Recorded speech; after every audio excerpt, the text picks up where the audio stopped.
Subscribe करें देवकीनंदन ठाकुर जी महाराज के YouTube channel को और हमारे वीडियोस को सबसे पहले देखने के लिए बेल आइकन को दबाना न भूलें।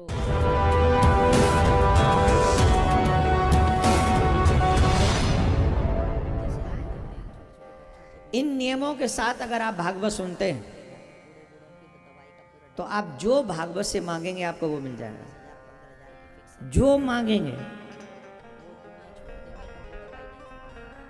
मैं नहीं, व्यासी कह रहे हैं। और आपको सनातनी होने के बाद अपने व्यासी महाराज पर विश्वास करना ही चाहिए। नियम क्या है? पहला नियम,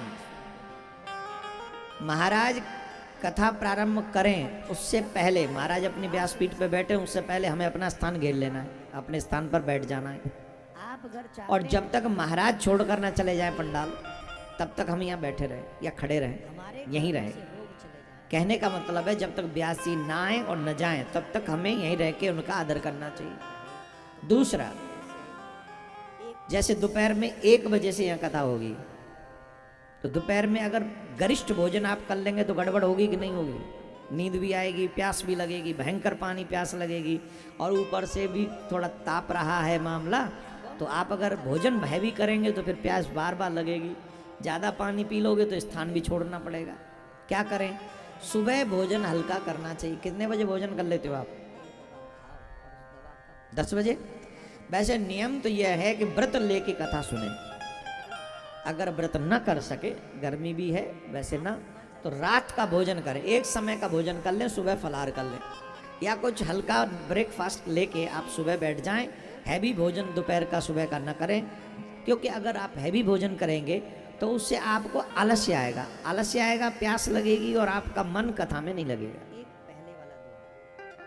तो इसलिए सुबह का भोजन हल्का करें, रात में खूब जम के खाएं जिससे अच्छी नींद आ जाए। ठीक। तीसरा नियम यह है, हो सके तो पृथ्वी पर शयन करें, न हो तो जहां पर आप सो रहे हैं वहां पवित्र वस्त्र बिछा लें, ऊनी कोई वस्त्र बिछा के सोएं। चौथा नियम यह है कि ब्रह्मचर्य का पालन करें। आज पहला दिन निकल गया है, शेष आने वाले 6 दिन में ब्रह्मचर्य का पालन करके रखें। आखिरी नियम अगर हम कहें तो यह है कि इन 6-7 दिनों में आपको ये प्रयास करना चाहिए, मनसा वाचा कर्मणा हम किसी को दुख न पहुंचाएं। कथा सुनने वाले जिजमान को, श्रोताओं को एक नियम का पालन करना चाहिए कि हम ऐसा कोई कार्य, वाणी भी न बोलें, कर्म न करें, विचार भी न लाएं दिमाग में जिसके कारण किसी को चोट पहुंचे, कष्ट हो, दुख माने। क्या करें? बोले हारा हूं, मतलब किसी को दुख नहीं देना है इन 6-7 दिनों में। अगर आप इन नियमों के साथ कथा सुनेंगे, मैं दावे से कह रहा हूं, आप 100% श्रीमद् भागवत कथा सुनने के बाद आप जिस इच्छा से कथा सुनेंगे आपकी वो इच्छा पूरी होगी।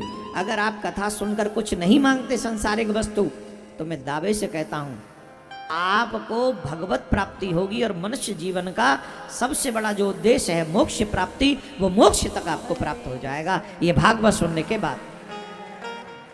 ऐसे नहीं, जोर से बोलना पड़ेगा और जोर से बोलना पड़ेगा।